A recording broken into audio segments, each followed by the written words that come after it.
Hey guys, today I will be showing you how to replace a broken screen on an iPhone 6. Now remember, there are 4 different models of iPhone 6. We have the regular iPhone 6, followed by the iPhone 6 Plus. Then after those two, we have the iPhone 6s and the 6s Plus. Now, we are going to be working on the iPhone 6.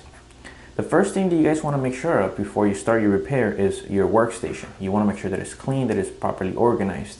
You want to stay away from any rugs, any tablecloths, anything that could produce static electricity, as we're trying to avoid any damages caused to your device. Second is your tools. Now the tools that you see here are actually included in your kit, but we are only showing the ones that will be used for this specific repair. Starting here, we have a pencil loop screwdriver. Now this screwdriver is used to remove both of the screws located by the charging port in order to gain access into your device, followed by a Phillips head screwdriver. This one will be used to remove the screws that are located inside of the device. We have some to remove in order to actually gain access to the cables for the display. Here we have a plastic spudger. This one will be used to safely disconnect the cables flexes that are coming from your display onto your motherboard. Here we have a pair of tweezers. Now the tweezers are mainly used to pick up any small bits and parts that are inside of the phone that are difficult for us to reach in with our hands and actually pick up, like the screws pretty much. That's exactly what we'll be using them for. Here we have a pair of suction cup pliers. Now these pliers are used to separate the screen from the device after we remove both of the screws located by the charging port. They're extremely handy, extremely easy to use, but remember, they're only used to separate the screen, not to remove the entire screen.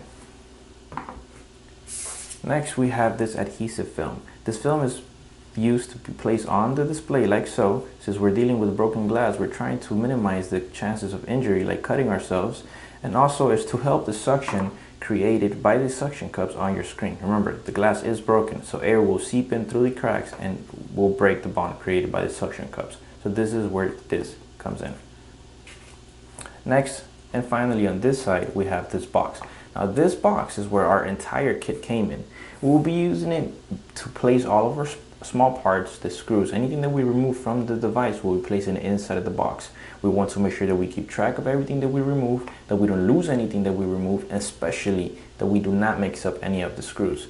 Mixing up any screw from the device, this is basically, you're going to be running the risk of damaging your device if you were to install a screw in an incorrect location. So keep that in mind and make sure you use your box to keep track of everything that you remove from your device itself.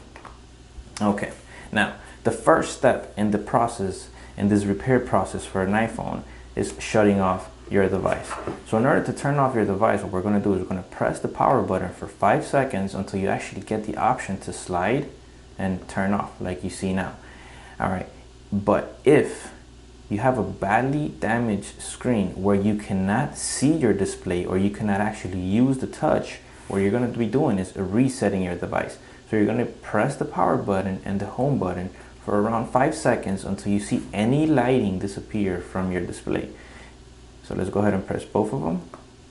5 seconds, and you'll see the image on my display disappear.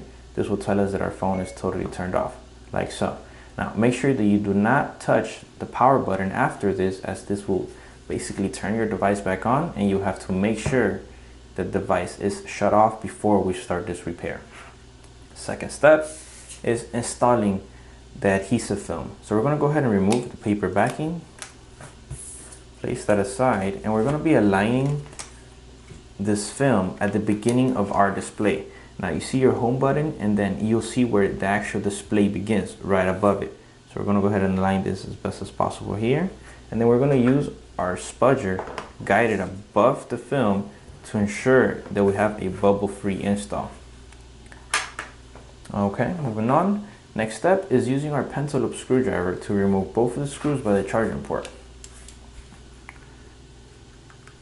Okay. Remember guys, every single time that we're going to be removing a screw, we're going to be placing it inside of the box, keeping track of them, creating small groups. If you guys have a pen or a marker, make sure that you take notes inside of the box, circle the screws that you're removing, label them. If you have to use numbers, just do whatever it takes to make sure that all the screws that you're removing go exactly where you removed them from. So as you can see, I have both of these screws right next to each other. This is telling me that I have a group of screws that go basically together in the installation.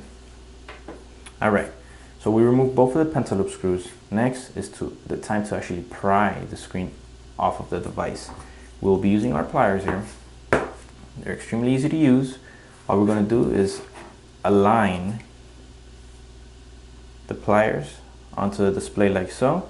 You want to make sure that the top suction cup is placed after the beginning of your decal here, and then you're going to firmly press on them to create the suction needed, and firmly press on the handles to separate your display like so. Now remember guys, we just separate the display. It doesn't mean that it's okay to remove the full screen. The screen is still attached onto your device while the cables are coming off of it and attached to the motherboard. So make sure that after this, you just remove your tool and do nothing else until we disconnect the cables. So now that we've actually pried the screen, we're able to open it to a 90-degree angle like so, and we could actually see the area that we will be working on. We have the EMI shield. Okay, we have 5 different screws here. The 3 on the bottom are actually the same size, while the 2 on the top are different sizes from the ones on the bottom. So that's when our box comes into play. We want to make sure that these screws all are reinstalled in the actual location. So let's go ahead and start removing these screws. I will be placing them in front of the camera so you guys could actually see the size differences. It's not something that you could actually just see with the naked eye besides one of the screws, but trust me when I tell you that the screws are actually different sizes. Okay. You see how I'm creating a pattern of the screws? Basically what I do is I just remove them and follow the same pattern that were installed in the device. Okay, so we have the 3 screws in the bottom, the 1 on top. This being the top left is actually longer than the other 3. Just as you can see, like I told you, it's difficult to see in camera. And the top right is like 3 times longer than the smaller screws. This one you could actually see the difference in length. So make sure that all the screws actually go exactly where you removed them from. After you remove the 5 screws, you're able to remove the EMI shield from the device. All you have to do is pick it up. You'll be able to place it aside. So, like so. So I'm going to be placing the EMI shield inside my box, and I'm going to be placing the screws right next to each of the openings where they belong, and I remove them from. Now, this one being the middle screw, I'm just going to place it in the middle,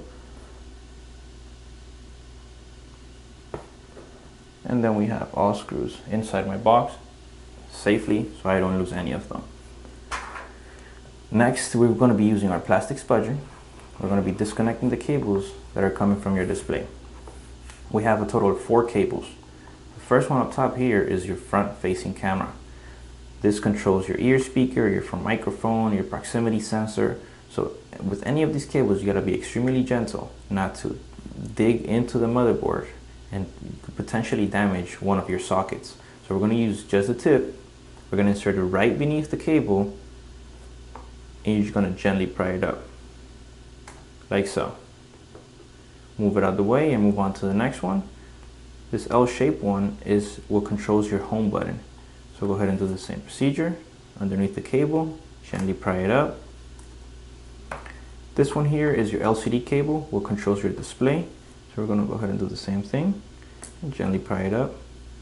And finally, we have your digitizer, what controls the touch on your screen. Same thing, and we disconnect all of the cables. Now, we have removed the screen from our device safely, and we're going to prepare the new screen before we install it onto our device. Now, our new screen comes packaged in this nice plastic packaging which protects the screen during shipping, and more importantly, it protects the cables. Now, the cables are the most delicate part in these screens. You want to make sure that you do not fold these cables. Do not pre-fold the cables before you install them. Any fold on these cables could potentially damage them and will render your screen useless. So now to compare both of the screens, as you can see, our new screen does not bring the home button. It's not that it's missing the home button, it's that it doesn't bring the home button. It does, however, bring the rest of the components. You have your thermal shield, you have your ear speaker, your front-facing camera, the proximity sensor. Now, the reason why this does not bring the home button is because the home button is actually what retains your functionality for the fingerprint recognition. So we're going to be transferring this home button from our old screen onto our new screen to make sure that we keep that functionality. Now, be extremely careful while you remove this button, as if you break the button and you have to replace it, in the same manner, you're going to lose that functionality for your fingerprint. Now, it doesn't mean that your click is going to stop working. The click will work perfectly fine, but I'm talking just about the function that allows the phone to read your fingerprint. Okay, so placing our new screen aside, we're going to go ahead and remove the button using our Phillips head screwdriver. We're going to remove both of the screws that you see here, just holding this single shield. We're going to be placing the screws inside the box. Make sure that you keep track of exactly where they belong. Second screw. Okay. Alright, so now we can just go ahead and pick up the shield, place it inside of our box, and we're going to go ahead and disconnect the button. To disconnect the button, using the tip of the spudger, you're going to come from the back, from the rear of the flex. You're going to gently pry it up like we did with the cables coming from the display. Like so. And unfold it. And we're going to pinch it basically. And we're going to try to insert the flat side of our spudger underneath the cable, as this is actually adhered in place. So you're just going to start pushing until you break the bond. Okay. So now to remove the button from your screen, it has a rubber gasket. As you can see right here, there's a rubber gasket. What you want to do is you want to use your finger and you're going to press from the front of your screen. You're going to firmly press the button until you actually break the bond for that rubber gasket is also adhered onto your screen. So you're going to press on it and you're going to peel it off. And there's your button. Now, if your button by any chance has glass residue from the broken screen, you're going to go ahead and you're just going to brush it off with your finger, clean it off as best as possible, and we're going to go ahead and install this onto our new screen. Seeing as we finish with the broken screen, I'm going to go ahead and place it aside. I'm going to start working on this one. So the button only goes one way, so you're just going to drop the button in there like so. What you need to worry about is the cable itself. The cable itself has two openings that you're going to align. You have this little circular openings on the cable itself, and there are two pins on the screen. You have one and the second one right there. So you're going to align the cable using the openings and the pins like so. And then we're going to install, basically connect the cable. So go ahead and fold it towards the socket. You're going to move it side to side until you feel it drop on the socket itself, and then you're going to gently press down on it. After you do this, it's time to reinstall the shield. Now, the shield, the same as the flex, you do have an alignment pin, which is located right here, right next to the screw hole. And you have the screw hole on the plate itself and the alignment pin hole right there on top. So we're going to go ahead and align that by placing it on top of the little pin, like so. And then we're going to install the left side screw. Now I tend to pinch the screw in between my fingers, align it onto the tip of the screwdriver to make it easier to install these screws. Alright, so it's still aligned on the right side, screwed down on the left side. All we're missing is to install the second screw, and we will be done with the installation of this home button. Okay. Alright, so we have prepared our screen for the installation. What we're going to do now is we're going to align the screen onto our device, and we're going to start installing the cables. Now remember, you cannot bend these cables. You do not want to damage the cables themselves. So what I'm going to do, I'm going to push them out of the way. I'm going to hold them with my finger. As you can see, I'm still not bending them. And I'm going to align the digitizer, which is the touch, as best as possible with its socket.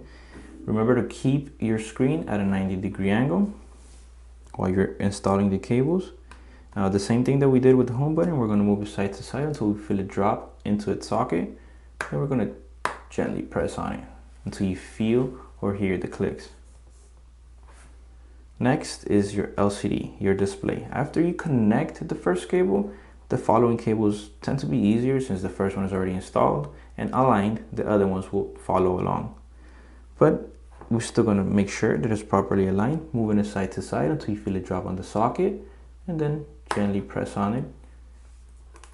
Next, we have our home button cable. Same procedure.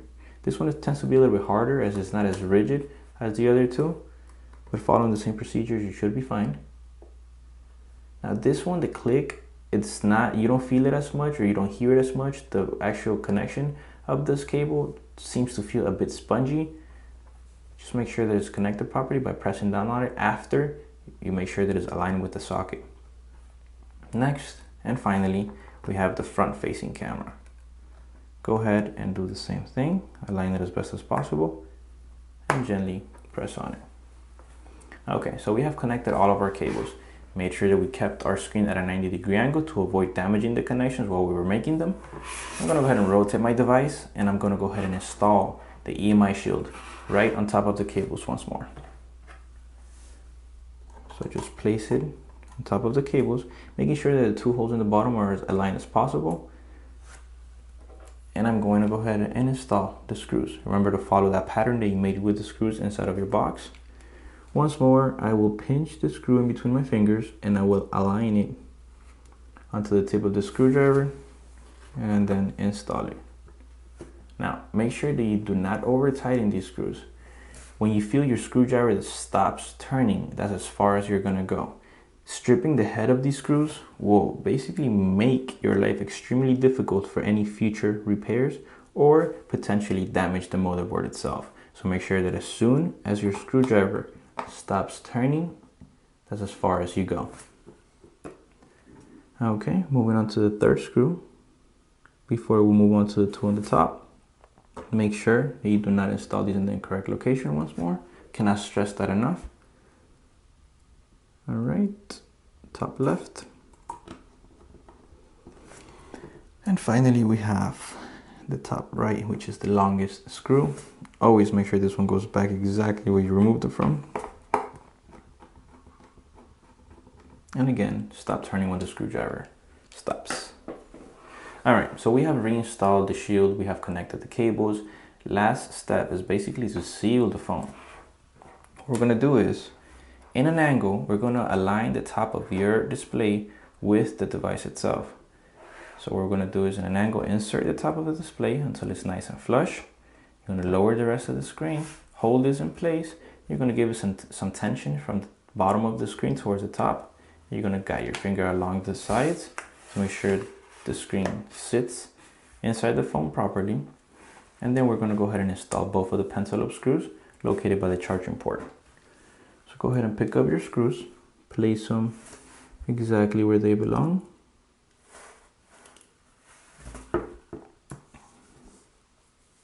Tend to place both of them in at the same time. Then I will place my finger over them so the magnetism of the screw don't pull them out. And then tighten them. Remember, when a screwdriver stops turning, that's as far as you go. Now stripping these screws will make it extremely difficult to gain access onto the device. So make sure you don't over tighten these. All right, so we have sealed the device. It's time to turn it on. Make sure everything is working properly.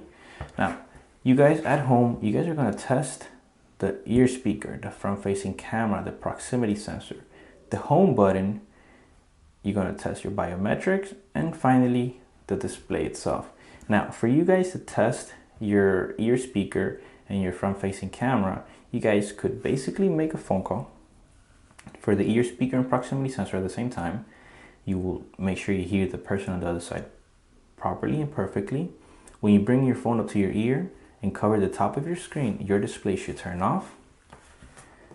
Now for the microphone itself, you go to a voice recording, record yourself, and at the same time you could test your ear speaker and proximity sensor when you hear your own recording.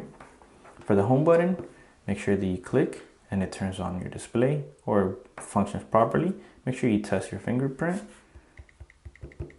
And afterwards, let's go ahead and test the touch and the display. So the display looks fine. Now for the touch, we're gonna hold an application down and we're gonna drag it all around the screen, making sure that it follows my finger every step of the way. And then we will be done.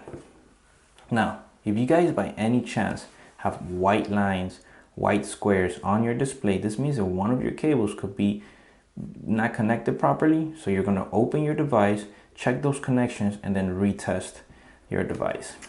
Now, before we go guys, now we're gonna ship this screen back for recycling. What we're gonna do is we're gonna place it in the plastic protective case that the old one came in. We're gonna place it in the cardboard box. Next is placing it inside of the box that our kit came in. And finally, inside of this paid envelope. After that, you're just gonna drop it in the nearest mailbox, take it to the post office, whichever is your preference, and you'll be done with that. So, if you did this repair and everything is working fine, then you have successfully repaired your iPhone 6.